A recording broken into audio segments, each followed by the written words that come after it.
In the ring, you got all these rules. Outside, you got nothing. Life hits you with all these cheap shots. People like me, we live in the past. You got people that need you now. You got everything to lose, this guy has nothing to lose.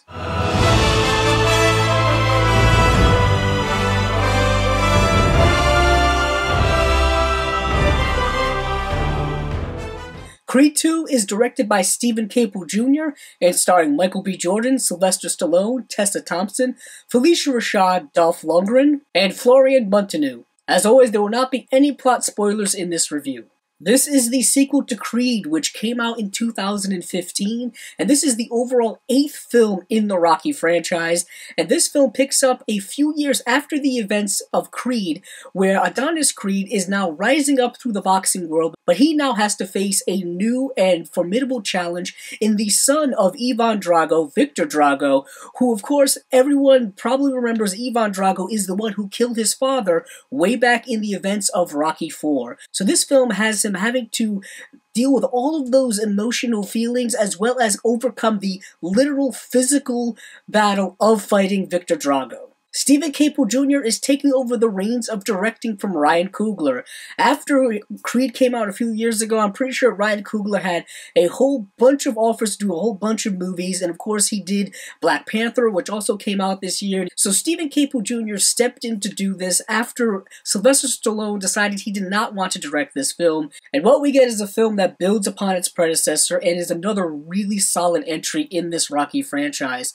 And Caple Jr. is able to put his own stamp on this film without having to really cater to what Ryan Coogler did or emulate what Ryan Coogler did, and really make this film more of an Adonis Creed film than a Rocky film. That is one of the more interesting aspects I found about this film, is that we get more of the personal struggle with the Adonis Creed character. We get more of a separation between him and Rocky, but we also get to see a lot of mirror aspects of their lives as well. And Adonis is going through a lot of interesting thematic things in this film, and the film is very dramatic in addressing all of those things. The three main themes I think about while I was watching this film is family, legacy, and identity, and all of those things have a very intertwining relationship, and all of those things really come to define the character journey of Adonis Creed. He is not only dealing with his past when it comes to the legacy of his father, but he's also dealing with the present of what he wants to be as a person and as a boxer, but he's also dealing with personal things that are going to lead him into the future, specifically his relationship with Tessa Thompson's character of Bianca. Their chemistry together, I think, is absolutely fantastic. I think they portray a rather realistic relationship when it comes to young people in their 20s, the way they interact with one another, and the certain challenges that they have to go through are unique to them, but there's also kind of universal things in there as well. This film is a much slower film than I think a lot of the other Rocky films are. It is a much slower film than I think the Creed film is, and that slowness can be a hindrance to some, but also can be very beneficial. We get an adequate amount of time of Adonis' journey, and the weight of the world and the weight that he feels really weighs upon him, and we have to see him really build himself into a new and better person and better fighter. Also, Sylvester Stallone is once again fantastic as Rocky, being this mentor role, this father-like role, and that is fantastic. Phylicia Rashad does a lot more in this film than she did in the last film. We got to see more of her and Adonis' relationship. Ivan Drago and his son Victor Drago are one of the biggest surprises in this film for me, because we get to actually see the reasoning behind why they want to fight Adonis, what their grudge is against him and Rocky, and the personal struggles that they are going through.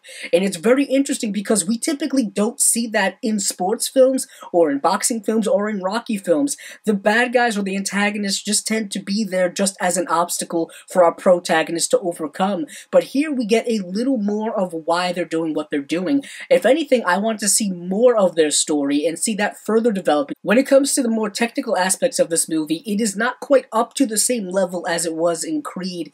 There were a lot of interesting things happening there, but what is carried over from there, I think, is the smoothness of the editing when it comes to a lot of those montage workout scenes that we all know and love from the Rocky franchise. Those are fantastically well done. The music by Ludwig Göransson is fantastic as well. He did the score for Creed as well. But when it came to the fight scenes, I thought those are really well edited as well. When it comes to the overall negatives I have with this film, like I said, there's a slower plotting pace. The film is much more dramatic than I think a lot of people may be expecting. And also, when it comes to the overall plot of the movie, you're going to see a lot of usual things that you're used to seeing in these Rocky films, in these sports films in general, and you kind of have to understand that going into it. But what makes the film extra special, what makes the film unique, is how invested you are with these characters. And I found myself to be very invested with these characters, very invested with this story. But granted, I may have a more personal connection with it than many may have. So with all that being said, I'm going to give this film a 4 out of 5 stars.